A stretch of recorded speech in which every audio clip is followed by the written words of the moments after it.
How to make a CapCut text animation. Hello everyone, in this video I'm gonna show you how you can make a text animation on CapCut. Open CapCut and import the video. Once the video is imported, you will land to this editing page. On this page at the very bottom panel, you should see a text option. Click on it. Now tap on Add Text.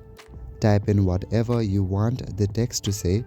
Right above your keyboard, you will see different options on the panel. Go to the Fonts option. Here you can choose the font that you like. Now go to the Styles section. Here you can select the color, stroke of the text. In the Effects section, you can select Text Effects. You can make it glow or add any other effects. Finally, go to the Animation section. Now here, you can add animation to your text. There are different types of animation that you can go through. There's one animation called In, which goes in the beginning of your text. There's also another animation called Out, which goes at the end of your text. There's also a loop animation which goes from the start of the text to the end. So by this way, you can add text animation to your text.